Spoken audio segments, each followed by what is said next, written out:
All right. We're fixing to come out.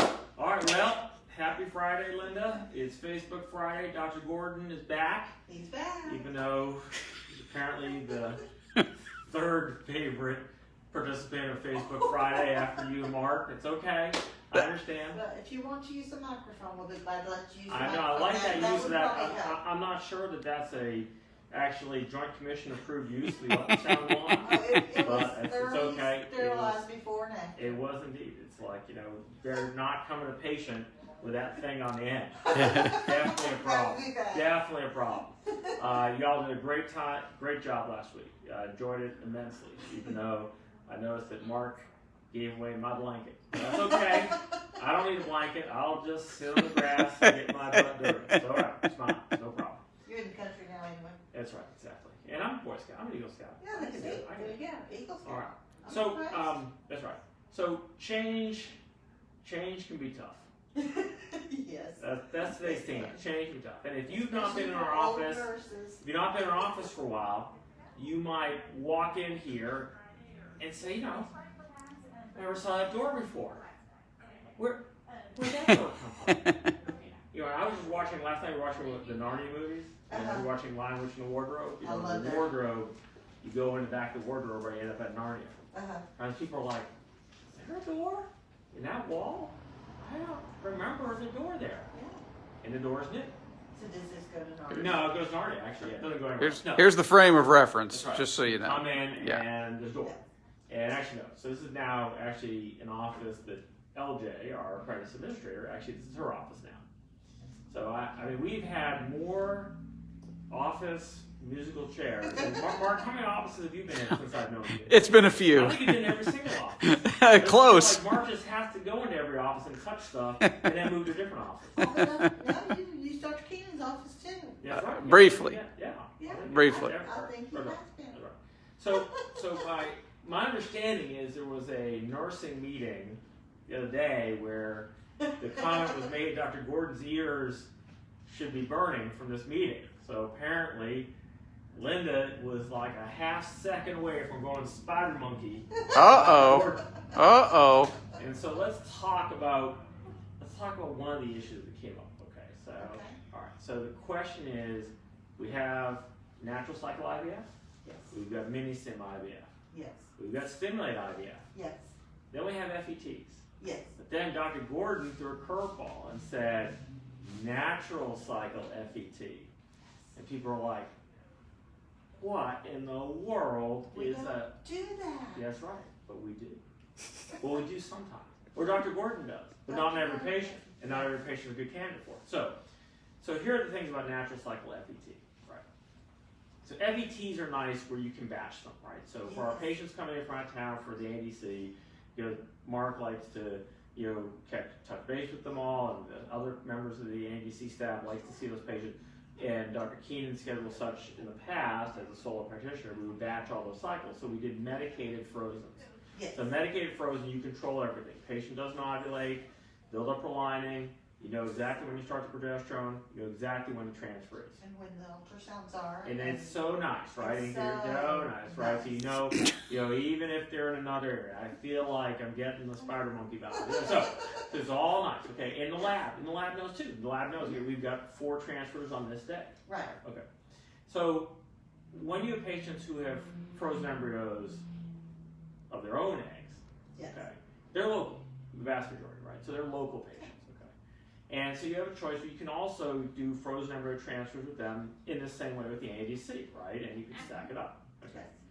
But here's the deal. As much as you love me, I know you are just so happy that I'm here every day with y'all, okay? Yes, I am. Because it's not like those days of yore when Dr. Keenan would go off to the operating room and fix endometriosis, for hours on end and then come back, and who knows what was going on in the office while he was gone. Who knows? Work. Tons of work, I know. But Dr. Gordon doesn't do that. Dr. Gordon's here. Except when he's gone, and then you make fun of him. But most of the time I'm here. Make fun of I'm just a little paranoid. It's all right. Okay. I found the tack you put on my chair. It's okay. So we'll take that. That's okay. All right. So you do have the option in doing a frozen embryo transfer, though, of using the patient's own natural cycle. Yes. Okay. And so what you could do is allow them to grow a follicle, give them a trigger shot, and then do the transfer based upon that trigger shot, knowing that they will usually ovulate 36 hours later, and that would be normally the day of the egg collection. Then a couple days later, you would do a day 3 transfer, or 5 days later, do a day 5 transfer. So you can do that. Now that means that you get about a week's notice, because until you do that trigger shot, you don't know when that transfer is going to fall. Yes. Right? Which makes you crazy. Right? Because you don't know when it's going to fall, right? Right? And then the lab is like, Dr. Gordon, why is he doing this? It's making us crazy, okay?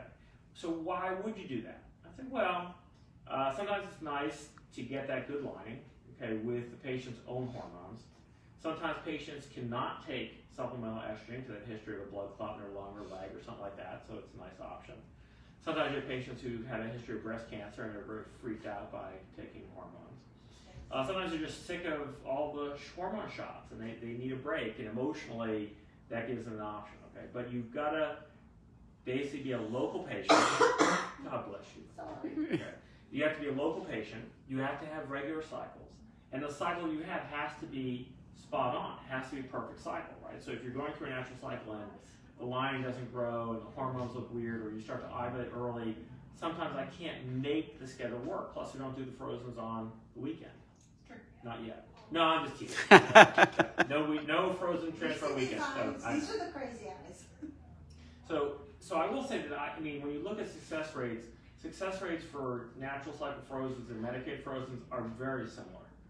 And some studies show maybe a slight trend towards better success here versus with medicated, but they're certainly statistically very similar, right? So it isn't that we think it's so much better in terms of the outcomes, except in certain patients where for some reason we didn't think the lining was ideal. So that's the natural cycle frozen. So you've got to have regular cycles.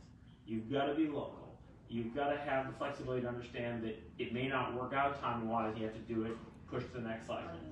And Dr. Gordon has to not be dead because the staff poisons his lunch, and then he's not here anymore. So all these things. That's why you never eat with us. I'm telling you, man. I'm just like I'm watching. I mean, I noticed. You see, I got 2 flat tires, Mark, in the same day. Before I went on vacation, in 2 different cars. Okay. Yeah. And I'm just wondering about the flat tire I got here at the office. No, if I did it, you'd have 3 That was actually tires. big slash marks. So that is. I know my ears are burning. The staff's wondering. Trying to explain the rationale behind the natural cycle. So natural cycle frozen, trigger shot, plus supplemental estrogen pills and progesterone vaginally after the trigger shot. Okay, and the timing driven. Now, here's the funny thing that can happen. Okay, you do single embryo transfer. Patient comes in after natural cycle FET.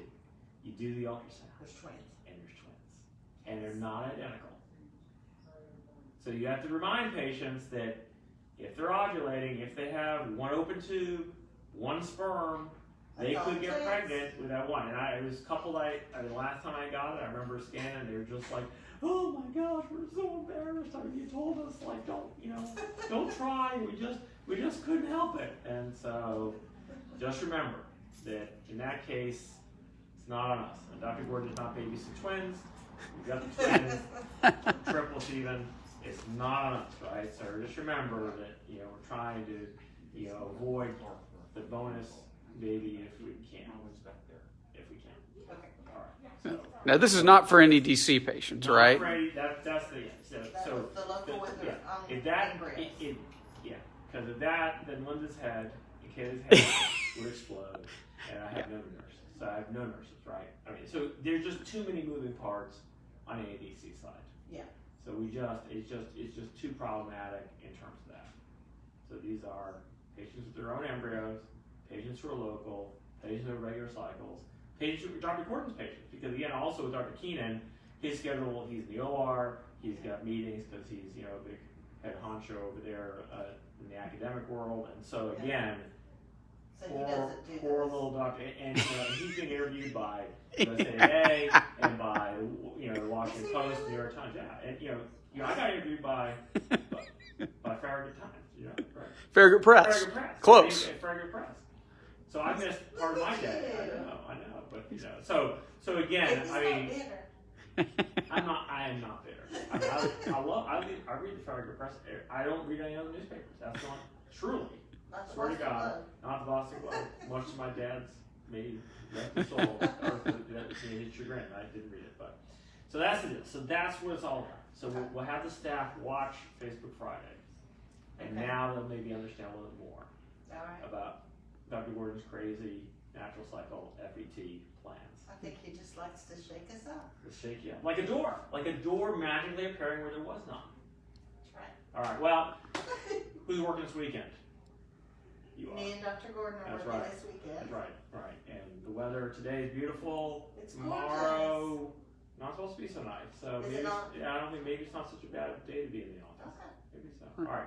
Well, anyway, sorry that it's not you and Mark garnering hundreds of views, and I would probably have like 12 views for it's so not that. hard. Rachel, Bethany, and Trisha all say happy Friday. Bethany is calling herself your most loyal follower. Excellent. That's good. Yes. That's right. They're all glad that you're back. That's good. Yeah. Well, that's good. Well, somebody's glad. I'm glad you're It's back. like, I'm glad you're back. I know. I've been waiting to talk to you on that. Yeah, that's fine. All right. Okay. Mark, have a great weekend. We'll see y'all next week, Facebook Friday. Be safe out there. Enjoy the nice weather. Get your vaccines. Tennessee is open.